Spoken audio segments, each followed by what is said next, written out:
Welcome to the Real Photo Show and another recording from the 2026 Chico Review. Today's guest is philosopher and photographer Henry Comes-Pritchett. And I mention philosopher because Henry does not come from a traditional photo background.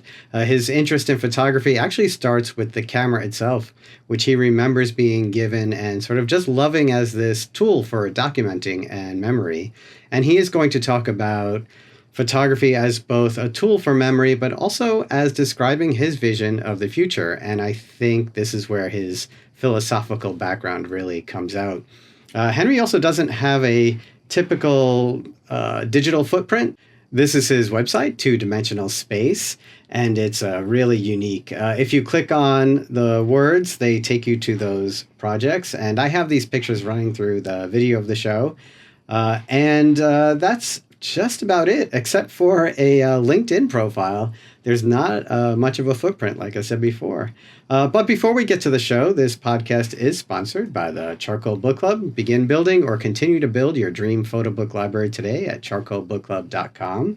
I did put up a reel on documentation of the war, and the next book to be shipped will be Otik by Luke Oppenheimer, and I will put up a reel about that as soon as I get it. Also, the charcoal workshops are open for your applications. Michael Ackerman, Pia Paulina Gilmoth, and Brad Zeller are all in Portland, Maine, September 14th to 18th, and they are accepting applications for those right now. All right, everyone. I think that's all I have for now. Thanks for listening. Enjoy the show, and we will talk soon.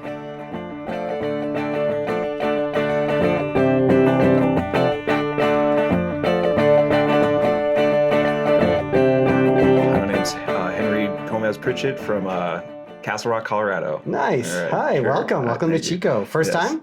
It is. All right. Yeah. How'd you hear about it? I honestly don't even remember. I think just kind of by happenstance, it just kind of came into my orbit, and I thought it was really. I love what charcoal does. Yeah, the charcoal and charcoal really, book club. And yes, and I was like, this is super cool, and I just, so just happenstance. Yeah. Oh, that's really nice.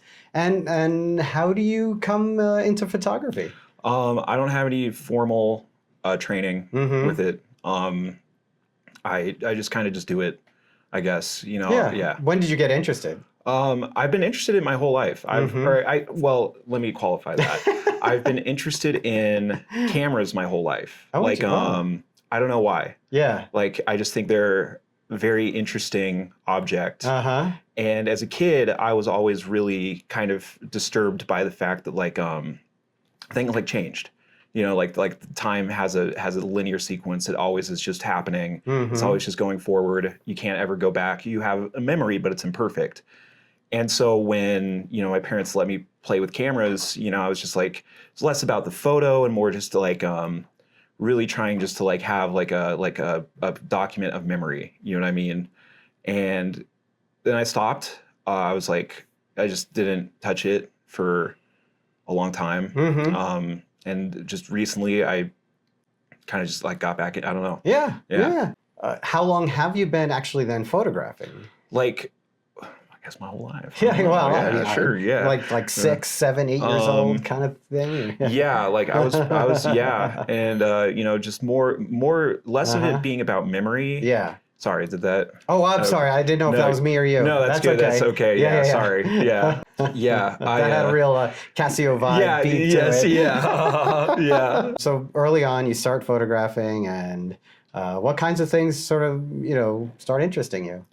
Yeah. So I guess the last couple of years, it's only been 2 or 3 years since I've been making images with a specific intention, because that's a fun thing. You kind of talking about kind of it as a vernacular art or a common art, right. just using it as a means to remember. And if that's the kind of context, you could a lot of people in my family compulsively photograph everything. One of my grandfathers, he has a collection of slides, 50,000 slides or something, and it's just every single. And then one of his daughters, one of my mom's sisters, is the same way. Oh, she has hundreds of thousands. There's this kind of photo compulsiveness that runs through the family. Yeah, totally. And it's about memory, and I don't know. Well, that explains why every time I asked you, you kept saying since my whole life, right? Yeah. And like cameras have always been, and I've always been camera shy. Like, you know, it's like, it's funny to like I look back on that now and I feel bad because they were just trying to like, you know, do something but I was always like, I don't want my picture take, like, you know, like all these things. Yeah. Yeah. And so I don't know. Well, let's go to like what you brought to Chico. I brought a pretty sizable collection of prints. I brought I think over about 500, and I'm only like I have a tighter selection of like 20-ish, and I guess I'm doing like another workshop thing, and they wanted just to see like the whole like everything that I just like everything, I guess. So and it just by how it happens, I just happen to have it all still. But yeah, I brought a collection of larger prints. What's the sort of the heart of what you're showing here? It's like it's about my like I think it's about my house. I think it's about I grew up very scared of my house.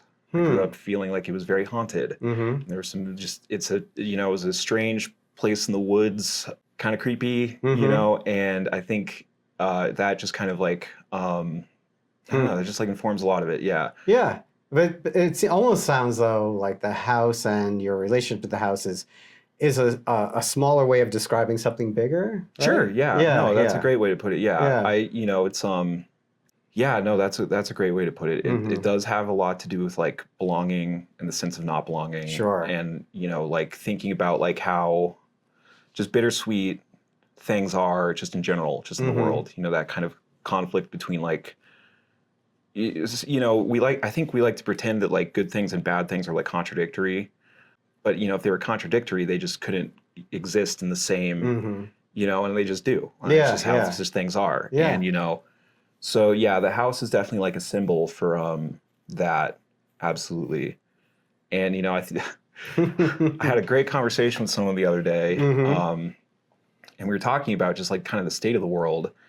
And, you know, just like having like a home or a house or just whatever in like the apocalypse, just like the end of the world, like, you know, this just, you know, like and just how that feels and like the, you know, well, I think we're all feeling a bit of the chaos and how it seems we feel a bit powerless at the same time. Yeah. And that's it's a bad mix, like chaos and powerlessness. It really is. Yeah. And it can really,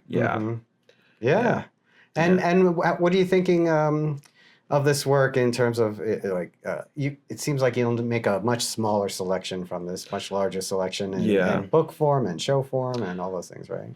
I don't even know. I don't even know. So pretty early stages of the idea of how it comes together then. Yeah, I mean, it's just, I don't even know how it like could possibly, like, I don't think of it as like a thing that like, is going back to that like whole memory discussion, you know, it's just very intransient. And it's just like, you know, sure, they're objectified now. There's like an object status to it. They exist as a printed thing, but you know, it's still just in the river of time. You know what I mean? And it's just, I can't, like, I like making the selection, the smaller selection. Would a book be cool? Yeah. Would a gallery be cool? Yeah. Like whatever form, but it's just like, I don't know. It's just, it just comes and goes. Yeah. And it's So within this like massive amount of work you brought, are there other ideas within there, or you know what I mean? Is it sort of a that I asked you the heart of the work? Sure, that's the heart of the work, and then there are things that sort of grow around that. Yeah. Yeah, and I think, you know, there's a lot of different like visual things going on, but I do think they all kind of come from the same root thing. Yeah. And you know, like, I guess it's just different ways of looking at the same concept. I have some images that are very what I think the world is going to look like in the next, I like to say, 8th century. And it's all very it's metal and it's wires and it's anonymous people.